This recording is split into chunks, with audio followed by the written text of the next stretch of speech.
谁的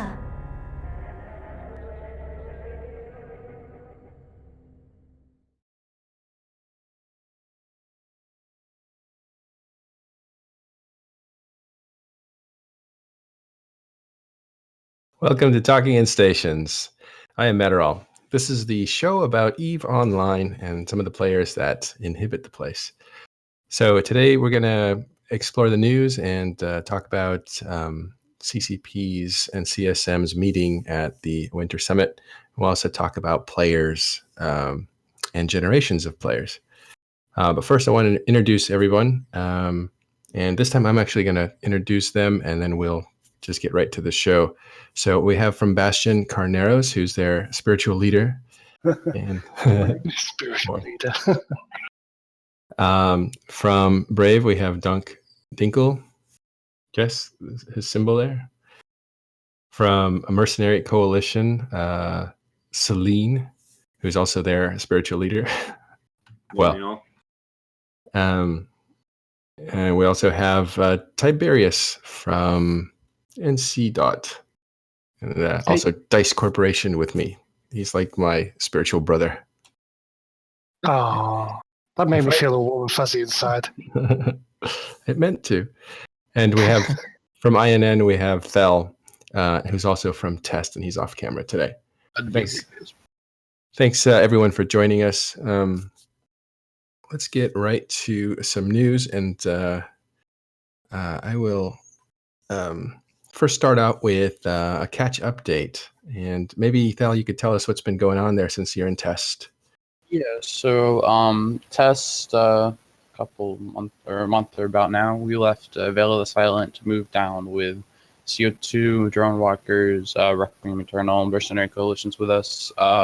And we started off by taking some of Volt space, and now we've just been gradually progressing. CO2's going for Impasse, burning Soviet Union space, Test is moving into SF area, and the war has just been progressing pretty nicely. There was a couple big fights at the beginning when goons moved in and were helping the Russians, but there haven't been too many actual fights in the past week or so. They were good fights at the beginning, that's for sure. Yeah, so it's calming down, I guess? I mean, the Entosis work is still going faster than ever, but there haven't been many fights.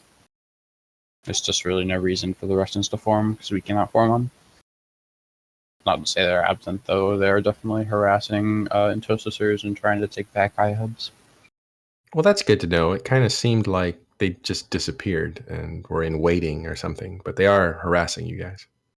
Yeah, they're still definitely around. They just can't really fight on a main fleet level. Yeah.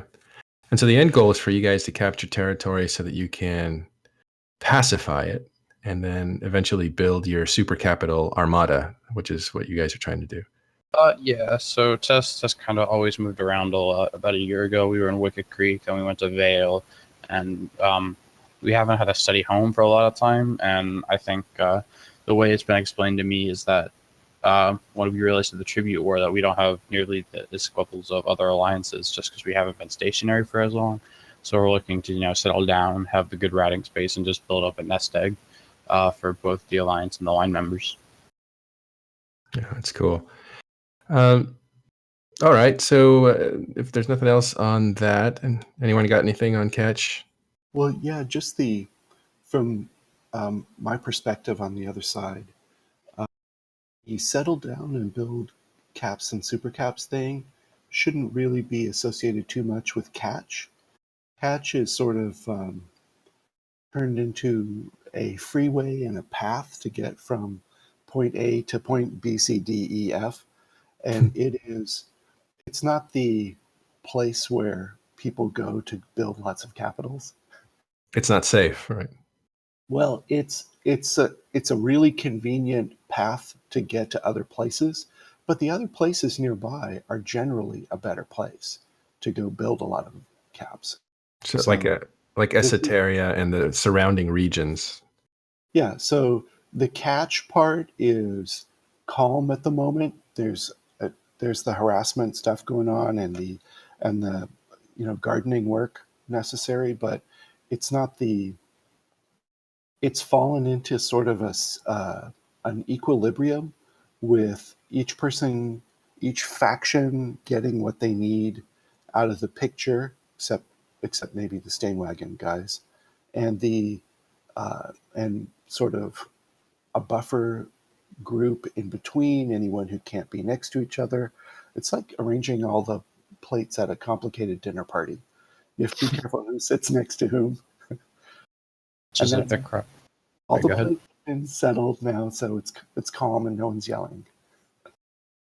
Catches the crossroads of Eve, so all the alliances can use it as like a launching pad to hit their regions, CO2 and Impasse and Tess and Esotheria. And then I don't know where Drone Walkers and Requiem Eternal are going to be taking. The range and like those catches in pretty much the middle of Eve. You got the high sec gate with Cabrous. It's really good to for logistics. Yeah. Celine, you might know this. Has Catch always played that role of being a kind of a freeway? Well, I would think that Catch is appropriately named because it's always seemed to caught a lot of people fighting over it to various degrees, successfully or unsuccessfully over the years. I've probably been in about 3 or 4 wars there over my time in Eve. So I definitely think it's a high traffic area, and like F4R has been pretty much one of the big tug of wars ever since ISS put that Galente station down there in like 2006 or something. So it's not unusual to see the region change hands once every year or two. I think that the current group that's down there, though, has designs on actually sticking around for a while, and the coalition they built has the numbers and the organization. I think as long as they don't start shooting each other, they should be they should have a bit of permanence down there. It'll be interesting to see how long that lasts, or what their next move is, or if anybody's going to try to rally back and move against them. Cool. Look, Catch is the jewel of Nullsec. That's what it is. Of course. Dunk Brave was there for with the Hero Coalition for a while. I still have a blueprint there if anyone wants to pick it up for me. Is that what Brave names every region that they decide to move to? No, Catch was named the Jewel of Nullsec by the Mittani. That's who named it the Jewel of Nullsec. Wow. Okay. I think that name Jewel of Nullsec has been cast upon different regions or different systems, actually. Because it's interesting, isn't it, that systems became very strategic depending on what era of Eve you were playing. Different systems, and that's why stations went in there, because they were little jump points to it. You could patrol a certain region or part of a region from a certain station. The geography of Eve has changed a lot with Citadels, because if you wanted to invade somewhere, you had to first book the station, and then that was where you would live. But now you can just drop an Astor House or a Fortizar anywhere, and in 24 hours you have a new staging. So you don't have to rely on the pre-built stations. That's a very interesting phenomenon. Go ahead, Ty. Unless you drop them in hostile space, then they take a week to anchor. Well, that too, yeah. But it is otherwise.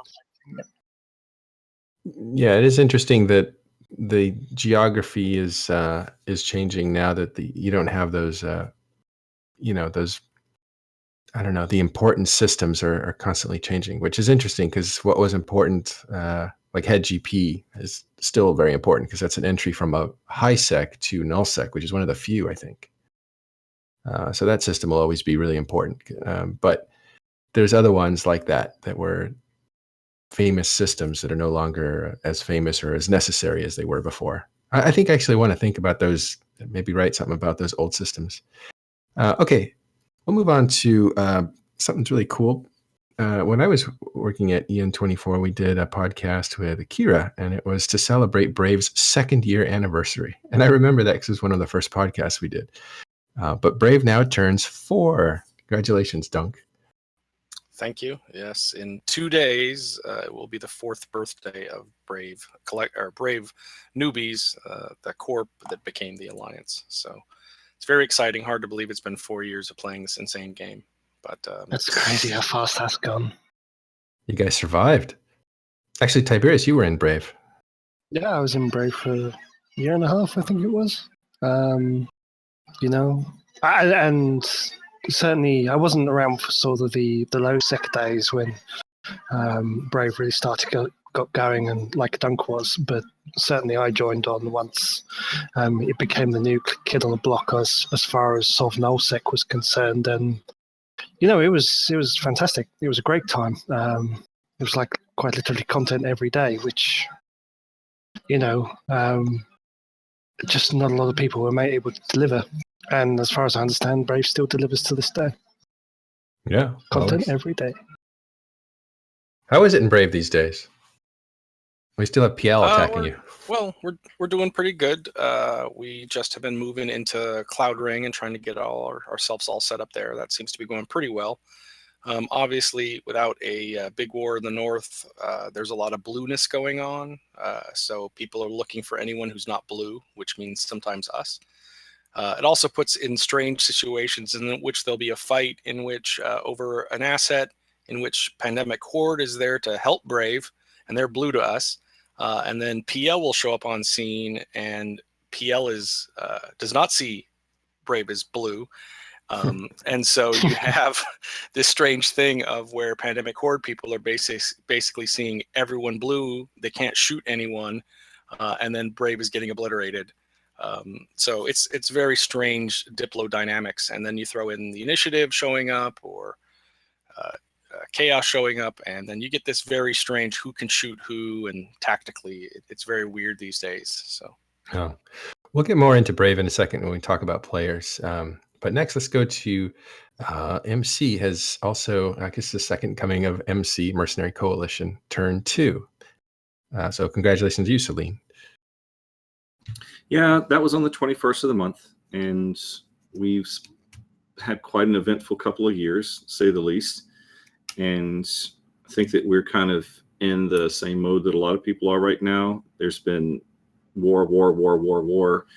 And I think a week ago, we finally decided to take a break for a couple of weeks. And it's been interesting watching the kill board and how many people have forgotten how to shoot rats and the expensive things that they're losing doing it. But, I really want us to get a contract soon so we have a fleet left to fight with. So that would be great. Veterans going down to rats because they forgot how to fight them. It's really quite funny. As a matter of fact, last night we had a guy in a carrier getting a bit of trouble against a small little group, and then somehow another 60 goons came through a wormhole in caracols, and that set off. And the Benny Hill music started playing, and it we saved the carrier, but it was a very tense 10 or 15 minutes. It was a lot of fun. That's hilarious. I thought I saw you guys form up at Vegas 2 years ago. Yeah, there was a small group of guys there right after we had first gotten started up, and then this year we had a much more. I think we had about 40 or 50 guys there, and we're getting ready for FanFest as well. So you should see quite a few of us in all of these Eve meets. It's a lot of fun. We were discussing that before everything kicked off earlier, and the Eve meets. I think that it was Stargazer who was saying that who talks about Eve. I go to see people. Yeah, exactly. I mean, and you made it down to London as well last year. Yeah, this year that was a hell. That was crazy. I went to Vegas and I flew back on Monday to Germany, and then I got on a plane the following Saturday and went to London for the weekend. That's dedication for you right there. I'm not doing that again anytime soon. That was damn much.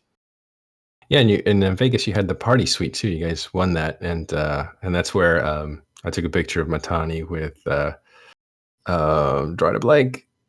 Lenny. Oh, Lenny. Well, that is another thing that I'm not doing again either, or at the very least, I will say this: if your alliance wins that suite and you're over like 25 years old, don't take it. Give it to some young guy in your alliance who doesn't want to go to sleep before 5 a.m. Believe me, it's not as much fun as you think it is if you're the owner of that room. That is great advice. Okay, so the last piece of news that's interesting, very interesting, is Vince Draken is going to run for CSM, and we hope to have him on the show soon. But that is a very unexpected development. It was a shocker to me, that's for sure. And I'm in the alliance. I was saying before, I'd warned him. When you see how the sausage is made, you can count on you're going to leave E for about a year afterwards, or your playtime's definitely going to go down. It's a lot of work. It's a lot more work than people think it is. It's very rewarding and very interesting, but you see a side of Eve that you probably rather not see sometimes when you see how these people do the things. It's all right eating the sausage when you don't know what sort of grisly bits go into it. Yeah. Grisly There's the bits. visual. I mean, from a perspective, from my point of view, and yes, you feel quite happy to accuse me of blowing smoke up people's asses as well.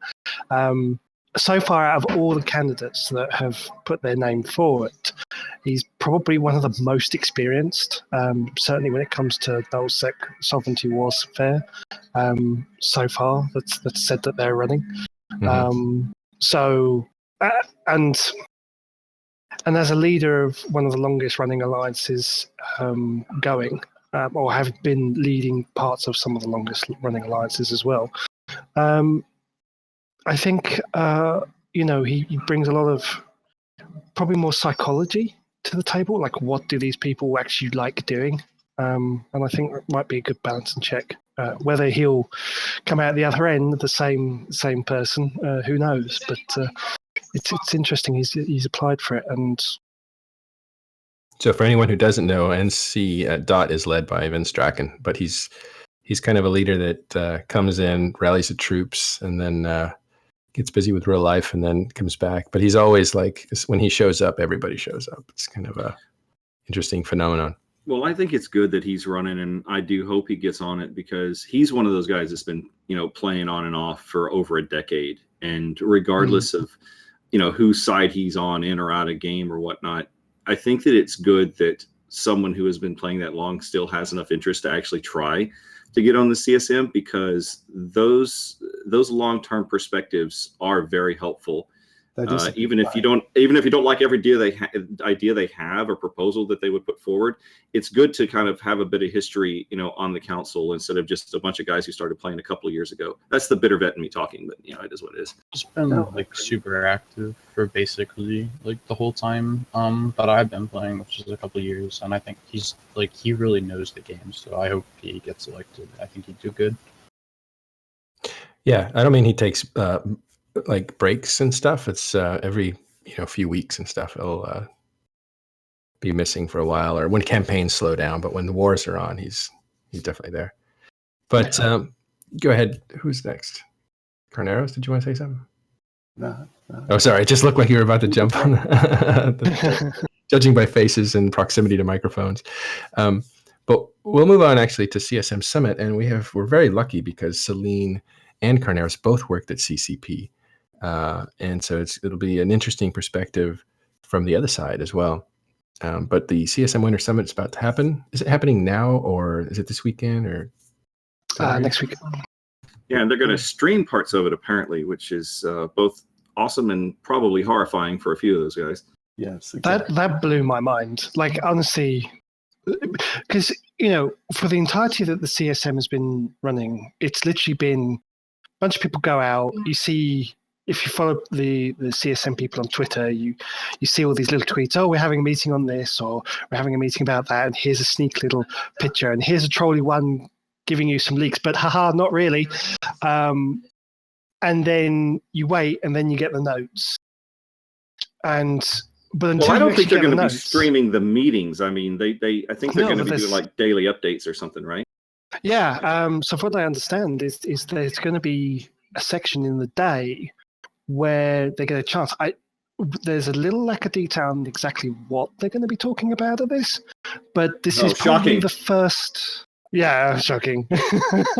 But it's the first time they've actually tried this, and I'm really curious as to how it's going to work and what the actual content of it is going to be. Well, let me say a couple words about what it's like to be a CSM member arriving for the summit, because you're going to fly in.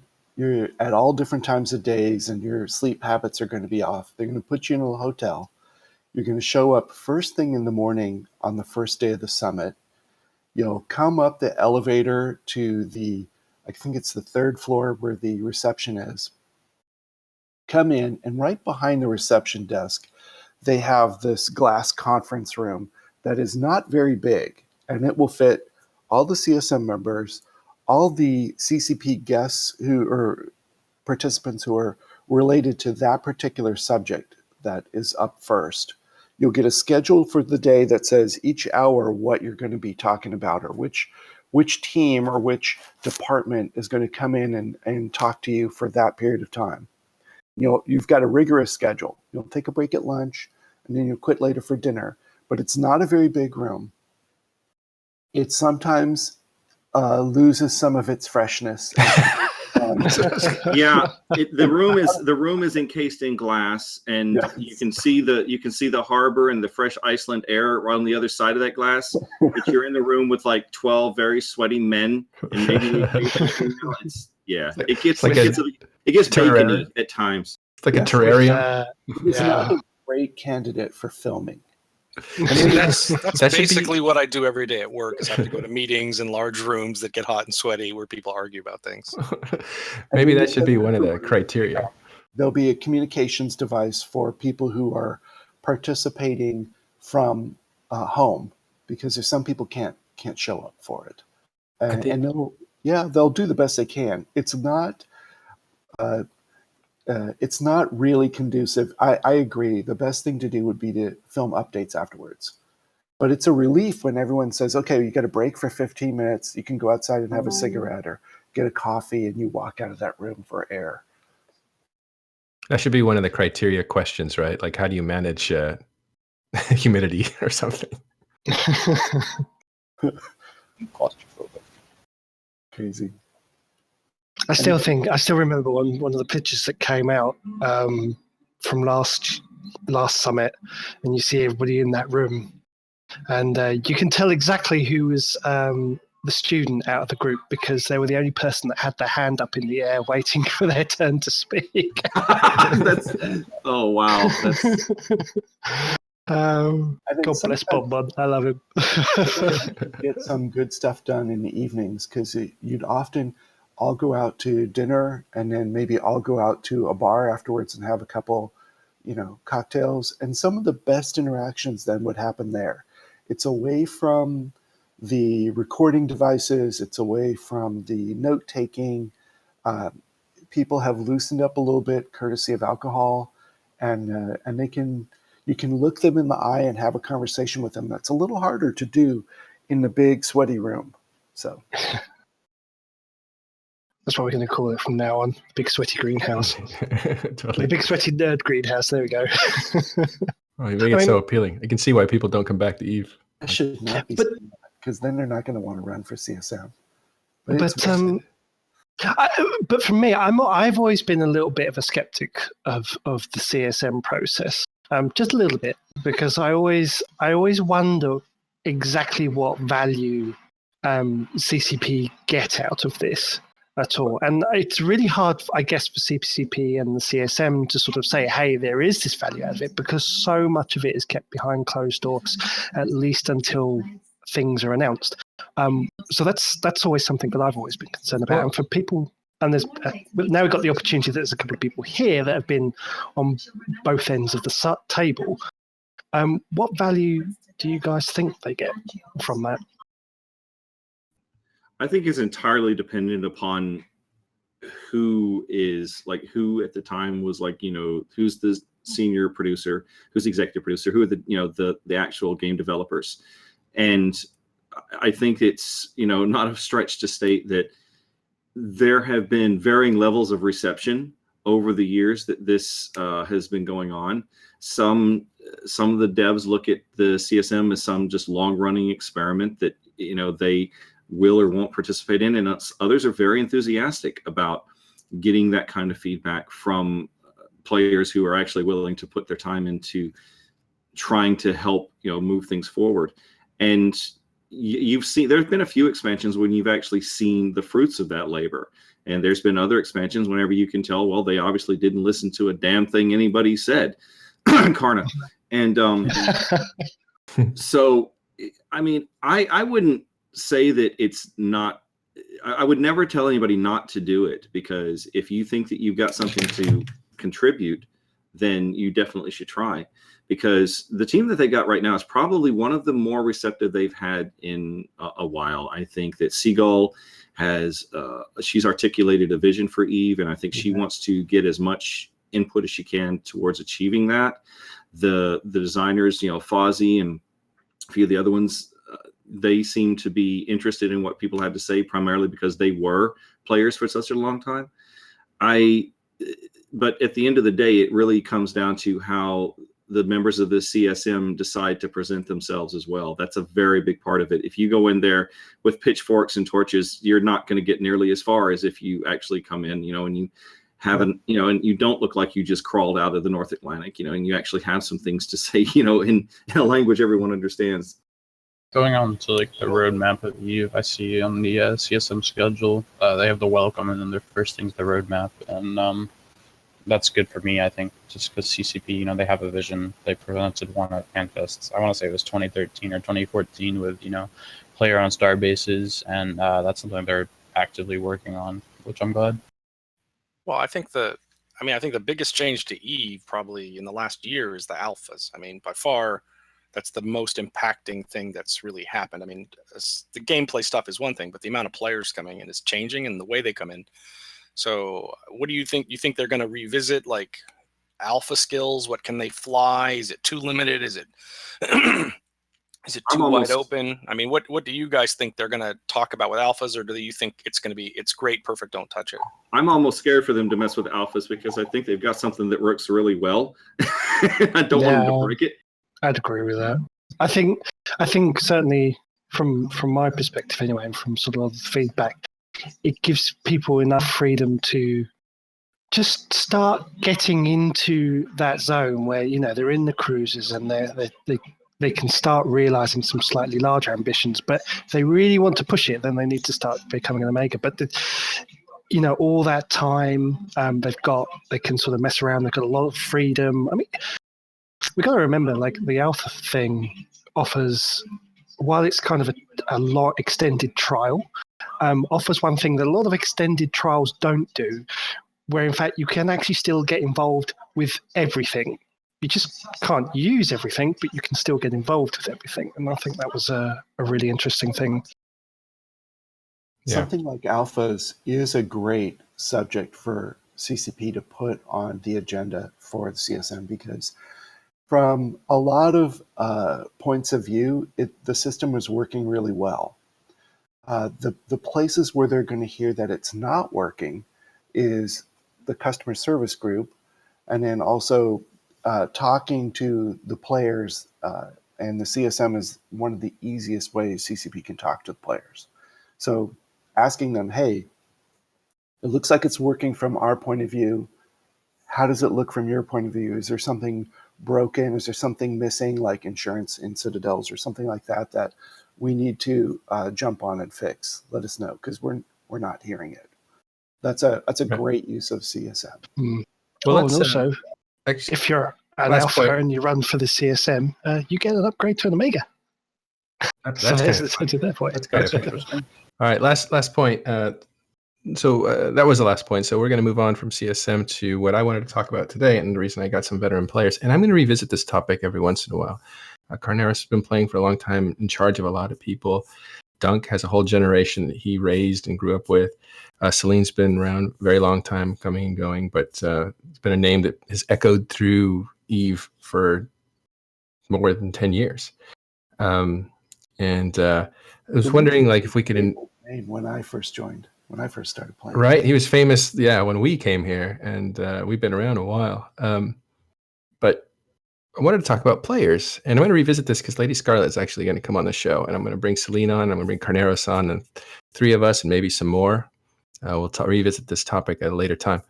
But I wanted to hit on it now, which is what generations are in Eve, and if there are generations, or is that just a figment of an imagination? I mean, did people that came to Eve in 2004, are they different than the people who are coming now in 2017? Well, there's the pre-skill injector people, and then there's the post-skill injector people. And I think that's what I've seen is this huge divide in the way they view the game and the way they think about moving forward in their progression in the game. It's the skill injector thing, I think, was a huge transition in the way people play. That was the whole like immediate gratification versus 40 days for JDC 5, where like now if you can make enough ISK, you can pretty much get anything. Before you could buy characters, but that was still limited. But with skill injectors, you can really get whatever you need right now as long as you have the means to do it. I think that the introduction of Plex is another one where the game fundamentally changed, because when Plex was introduced, it was it was something that hadn't really been seen before, at least that I can remember in online gaming. And I remember buying a stack of them for in and around 300 mil several years ago. And and you look at how they've come up, how they've come now. But Plex is a whole other industry, and then skill injectors is another one. And as far as generations go, it's kind of a running joke, but there's also kind of the before warp to zero people and the after warp to zero people, because a lot of people forget that you didn't used to be able to warp to zero. And there was that was like one of the most longest running arguments and changes in gaming in EVE's history. And then they finally gave it and implemented it because they thought it would make the game too easy if people could just warp to zero on things.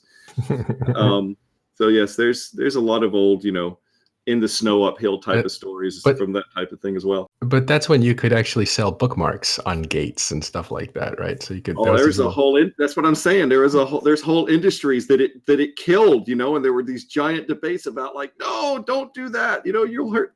Yeah, fuck it. Yeah, warp to zero is amazing. I wonder if I can't even imagine a game where you can't do that. I think that it must have been a different game. It must have been a slower, it plotted slower, like things took longer to do. Well, I mean, I think the easiest way to put it is that EVE is smaller today than it was, back then. I mean, back then Right. you moved, oh my God, we're moving 15 jumps to another high-sec system to base in. Oh my God, people would have fucking aneurysms about this shit. And they didn't have freighters, and they didn't have, it's like it was crazy. And then and just logistics is so different than it was back then. I mean, this is one of those in the old day stories. I remember freaking out because I had to travel like 5 jumps to buy an omen, because no one else was making omens, and you had to get an omen because you could put that 4th mining laser on that thing, and then not put it in the core hangar at night because people will get mad at you because they can't mine with the omen. It was a whole different dynamic. And then that was just on like, the nice side of things. On the other side of things, I mean, we could probably all talk for, several minutes more than we have about area of effect doomsdays, going through sinos and stupid shit like that. That would be fun. Do a whole show on the good old days. One thing about I would like to see is kind of how like EVE's demographics have changed over the years. I know CCP has said that the average age is like 30 or something. I wonder how like Alphas has changed that, or if that's any different than 04, 03, right when the game started. From my point of view, I know my corp is scales on the younger side, but most people are in their 30s. Well, the average age of video gamers is 30. That's a little bit higher for PC if you separate PC from console.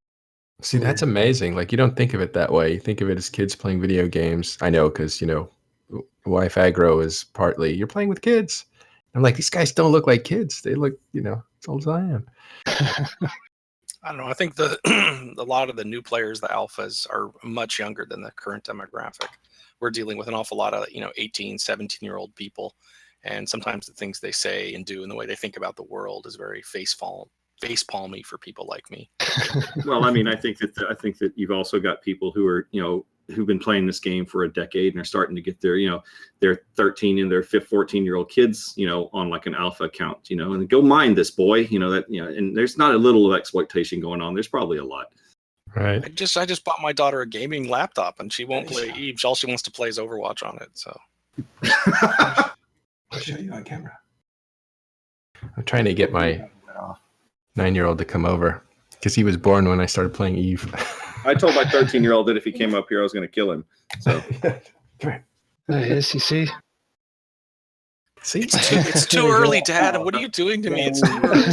totally. It's like, oh, Stop embarrassing him, Dad. he was this small when I started playing Eve. Yeah. All right. It is crazy when you think about it. Like, and I don't know whether this is why all the offshoots of like the competitive side of things have gotten all so serious, because just the demographic is getting that much older than what it used to be. Even now, I was having a conversation with the other half because one of our corp mates is quite an important global consultant, and I was explaining to her this concept. And he's like 50 odd years old. It was like, and he plays a computer game with you. I was like, yeah. And it was like, to me, it was like totally the most normal thing in the world. But to other people, no, it's not. It's totally bizarre. Well, it's the same sitting around a campfire telling stories, and I think it's interesting. And I saw an interview with the guy who did Metal Gear Jacket. Was that his name? Metal Gear Solid. Yeah, wrong. I was thinking of the movie, but he was saying that movies and video games are going to merge, and I think maybe his next video game might even be a closer step to that. But that doesn't seem far-fetched to me at all. It's because it's all about stories. I think that one of the more interesting differences between, since you put 2004, 2017 up there, is going back to where we were talking about player meets. There were, 10, 12 years ago, there were people that were playing this game that didn't even have a TS server. They're like literally typing targets into the fleet chat or the gang chat. I don't even know if they had fleets. It was, and then there was that awful voice experiment that CCP had, which was hilarious. And I remember, ironically, it was really funny, that story that I alluded to before we went on air. When I was working at CCP, I think in 2009, I think Matani came to eFanFest for the first time. I think it was in 2009, and he came up to me and he was like, "I just met this guy from Atlas, and I fucking hate this dude, and he's the nicest guy. I never should have come here." And I think that's kind of says it all right there, because there was a long time, the dark ages, where there was real anger in this game, and I've heard Grath say, that this is a game that thrives on hate. And then you go to the Eve meets and you meet these people and like, oh, I don't hate this guy, I like this guy, I don't want to fight this guy. And over the years, it's a very different type of game. It's much more social, it's much more interactive in the real world than it used to be. And I think that definitely has had an effect on the politics and the direction that the story inside of Eve has taken over the years. Yeah, I've heard that in the early days there was like real hate generating these CTAs waking up at 3 a.m. to really attack your enemy, especially if you were fighting the Russians. Yes, you hear the stories of like wars starting just because somebody said something about somebody else. Now, like, I don't think that happens as much. It's mostly, for content, or, somebody needs a strategic objective. There's no like animosity between groups. Well, I don't know. I think that still happens. There's a lot of personal grudges. Like, just takes a few words.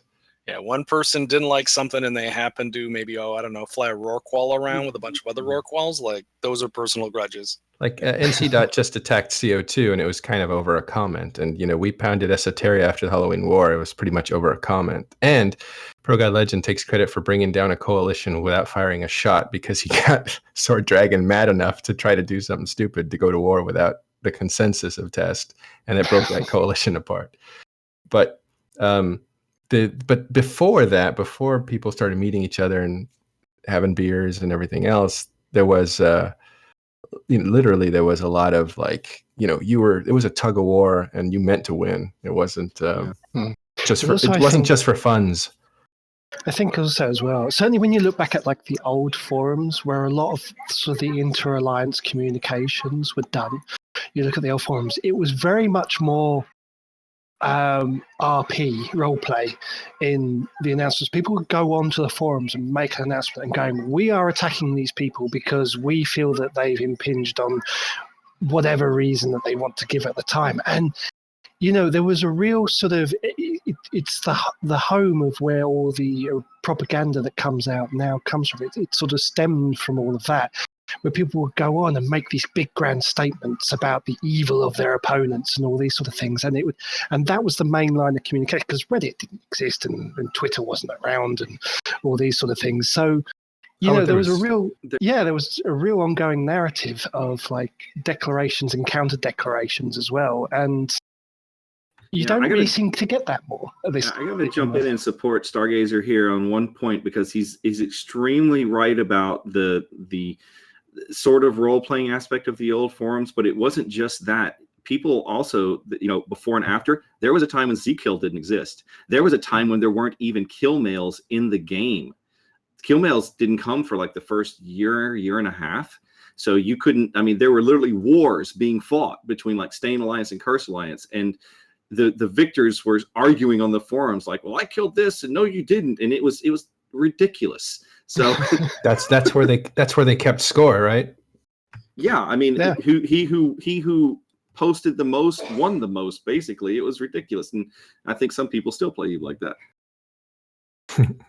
Yeah, certainly you see the descendant of that as the propaganda wars that happen via streams and Reddit and Twitter and all sorts of things for various wars now. So, but back then, that was your only yardstick. Who was winning the war was basically who was writing the most convincing post. Really. I think it's funny that Celine still calls it, and everybody does, kill mail, because they used to come in the mail, right?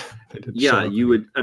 As a matter of fact, I remember when we first started, like in the very, very beginning, when we first started doing contracts, we actually had a guy do an app that we could, just manually input. We killed a MOA in this system at this time. So we would have some sort of system of record to refer to whenever we're talking to clients. So that was early 2004. So that was even, we didn't even have it then. So it's, I didn't even think about that. Yeah, there was a time whenever there weren't no APIs or anything like that. And that was definitely another game changer. Well, let's go around the board real quick, starting with Carneros. I just want your opinions on alphas. So we said it's a little something earlier, because that's the huge change to Eve, right? So I want to put that in context, what it means and what they mean now. And by the way, they're called alpacas, which I love. Didn't that come off the back of a tweet of somebody that misspelt it? Yeah, spell checker messed somebody up, called them alpacas, and Twitter just exploded because they loved it. That is funny. I think it's made a big impact to have extra young, fresh people coming in. Right now, we're at a place in Eve where you still associate an alpha player with someone who is new and fresh and learning, has the same kind of wonder and excitement. Oh, wow, their first Titan and their first Titan bridge and things like that. However, a couple of years from now, there may be people who have been steady alphas for a while and aren't that new. So that perception might need to change over time. And then it's great having old timers be able to come back and visit, and they don't have to just get on comms and say hi. They can get in the game. They can say hi from inside the game. They can, trade stuff to people. Oh, here, you want my old ship? Or they can, get their feet wet before they consider jumping back into the craziness that is Eve. So there's a couple really cool things about alphas. I haven't been looking at them quantitatively or anything, but just experiencing them each night as I play Eve. Yeah, Dunk, you're interesting because you were in Brave and your leadership there, and you guys were ushered in a whole generation of new players and cared to them and met their needs and stuff. What do you think of alphas? I think it's been great. I definitely think it's brought a lot of new players in. I think the question is going to be, is it financially rewarding to CCP to have done this? Because that's really, in the end, they're a business trying to make money and increase their profits. And so the data about that, about how often can they, do they make the, the switch from alpha to omega, that's what's going to be driving whether they keep doing it or that kind of thing. So I think that's key. As far as bringing new people into the game, it's been awesome. is it too limited, not limited enough? That's probably up for debate, and probably very much if you're an alpha, you think they're way too limited. If you're an omega, you want to maintain a little bit of separation. But overall, I think it's been helpful. I think every group in the game has been able to benefit from new players coming on board. Yeah, Thal, and then Celine. I think it's overall been really, really good. You look at the newborn players or EVE Offline player counts, and it's just gone up a lot. I don't think alphas themselves really have that much impact on politics in the game, because I don't think they haven't been used in scale like we used to see with Brave. But they're really useful just because they can let new players try out the game and eventually convert them to Omegas if they do. And it's always good to have more players and new experiences and opinions. Celine, this is something you wanted to have a discussion on. You really like alphas.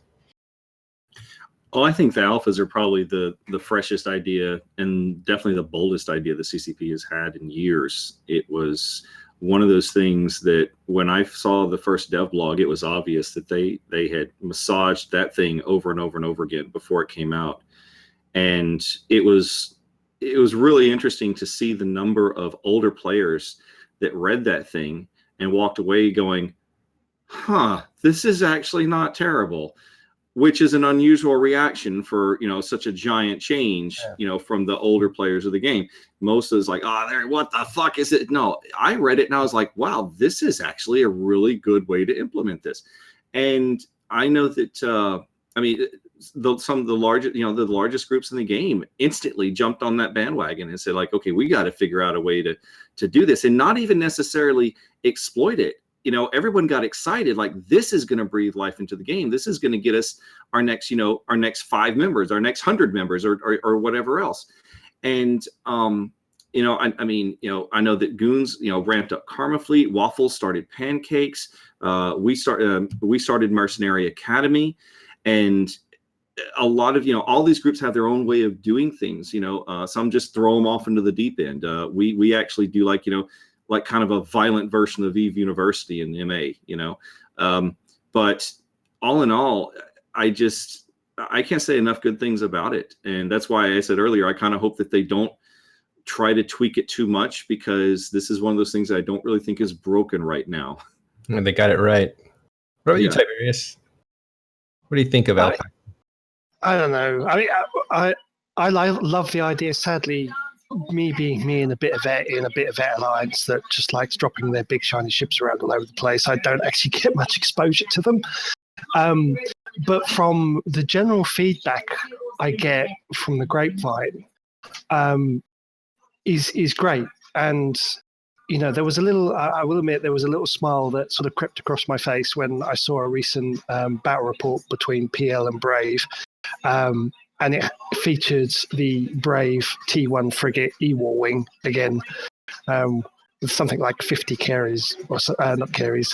What's the T1 version of the carries? Griffins. Not the Griffins, the Galinto Morlises. That's it.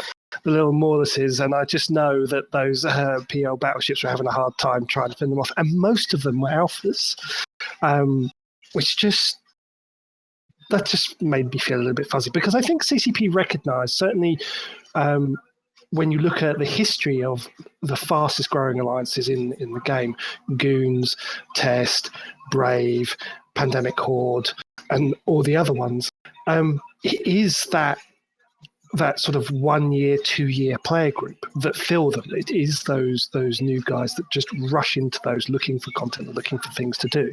And I think the alpha just means, hey, you don't have to pay. You can still get involved with these groups, but if you want to take it further, then here is your opportunity to do so by upgrading to an Omega. So I think it's working out pretty well.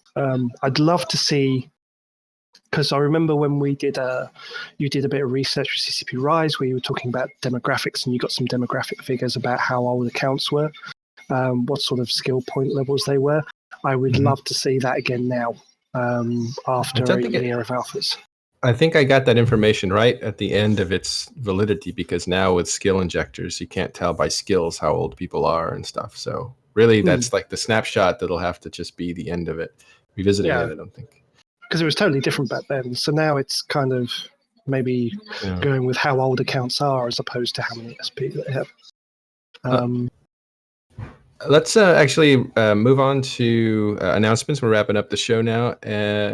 Wondering, like, there's a tournament, right? And you had some things you wanted to announce?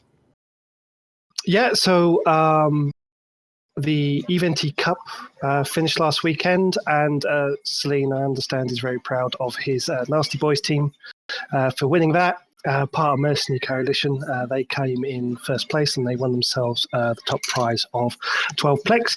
And of course, the Cup is not the main tournament, it is the qualifying tournament for the new teams that want to get into the championship.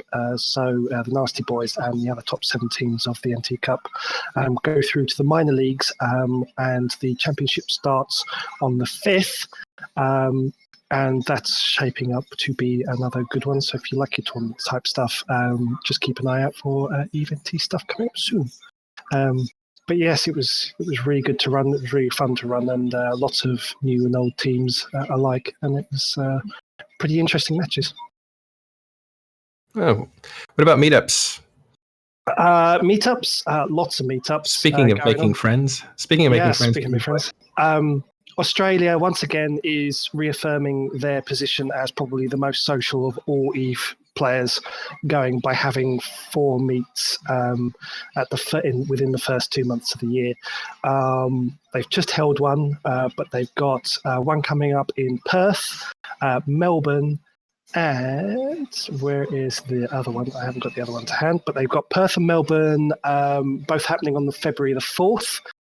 So go check those out. There is the Toronto monthly meet kicking off again on the 4th of February at 1 p.m. I believe that is at their usual place, which is, once I load the page up, I think it's at the Amsterdam Brew House. Yes, it's at the Amsterdam Brew House. There you go.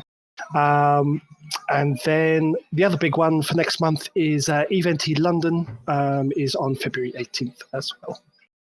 Fantastic. And Dunk, there's one in Pasadena every 2 weeks, right? It's the second Saturday of the month in California, in Southern California, in Pasadena. Yeah. So everyone's welcome to come there. Basically Los Angeles. There's also another big meetup. It's called FanFest, and I suggest if you have the means to do it, it is really a lot of fun to go to something like FanFest. You can drink with me. I have my plane tickets. I will be bringing the briefcase of friendship there. So, I've seen I it. remember that. The elixirs. That's awesome. I remember that one. There's something to be seen, actually. Yeah, if Dunk comes walking up to you at FanFest with a funny little shaped jug in it and goes, "Here, drink this all in one go," and you're like, "Okay." Don't do too many of them. All right, that's the only advice I can give. And by the way, when you go, do you go with the whole family or do you go by yourself? Well, last year I took Mrs. Dinkle with me. She was very excited to go to Iceland, and she knows she's called Mrs. Dinkle. Yes. She's had to put up with me being video game names for a very long time.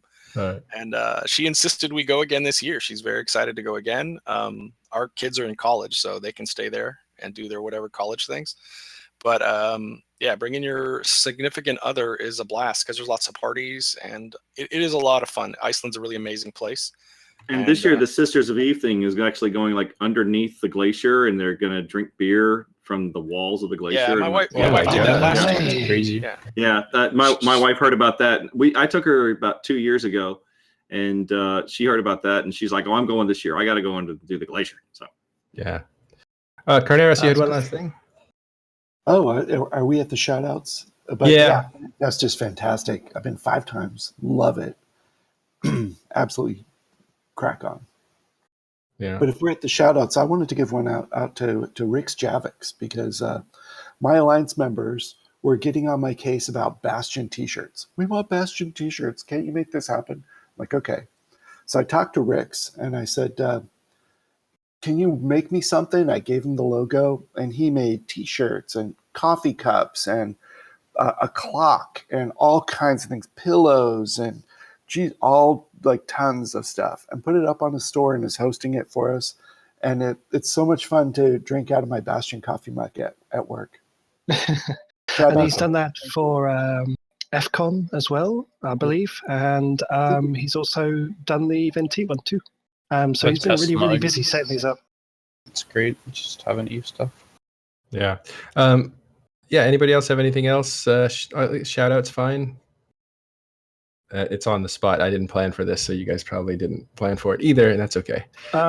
My shout-outs go to Bayart J, Teridian Biohazard, Nash Cadaver, and a bunch of the other people who I'm doing a great disservice not mentioning for the work they've been putting in over the last week or two getting these tournaments set up, because they have been putting in the hours. And they do a really good job, and not enough people shout about the work they do. So I just wanted to say, from my point as the guy that just sits there and tells them what to do and update the website every now and again, thanks a lot, guys. I really appreciate it. Good work, and I'm looking forward to next week. As a player, thank you guys for running it. The Event T stuff, great fun playing in. Awesome. Well, yeah, one last meetup was the San Diego meetup that happens. How often does that happen? Once every... Third Thursday of every month at Kaminsky's Barbecue. Oh, The nice. one in Madison is the same night, the third Thursday of the month. It's actually an amazing thing because they set up virtual reality, a couple of virtual reality stages. And I don't mean like the home stuff. I mean like the stuff you take to, conventions.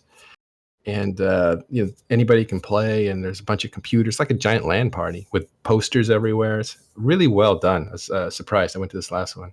Thank you. And you can sip wine with Carneros. It's awesome. Recommend it if you're anywhere in Southern California. It's worth going by. All right. So I also want to say thanks to McLeod, who produced the show.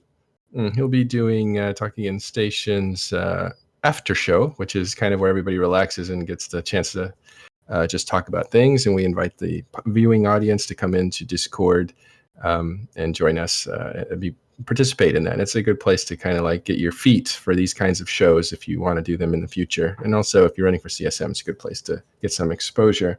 I also want to say that last week's show, we had Pro God Legend. We did an extra half hour on Catch, and he related some naval history with Eve and some kind of how the wars have been shaping, and some interesting stuff came out of that show. So I recommend you see that show.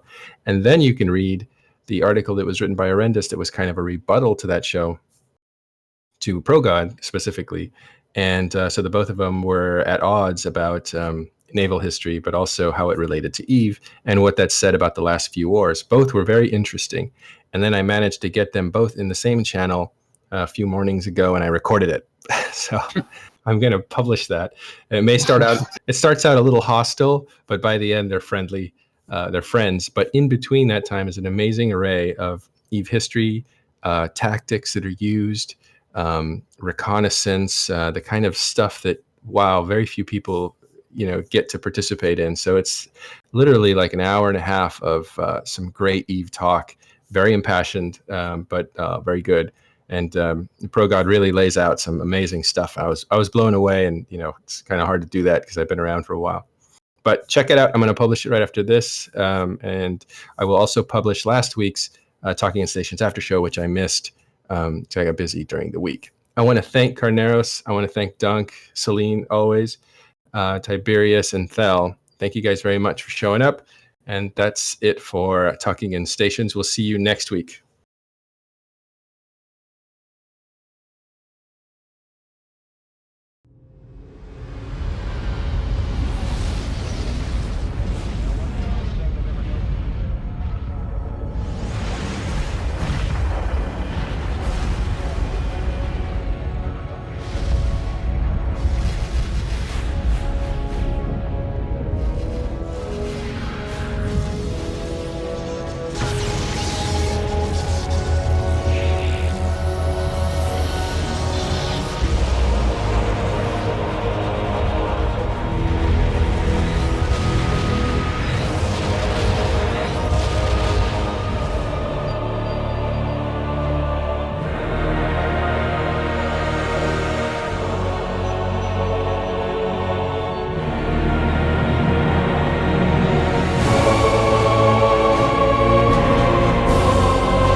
al ka ke mo fa se da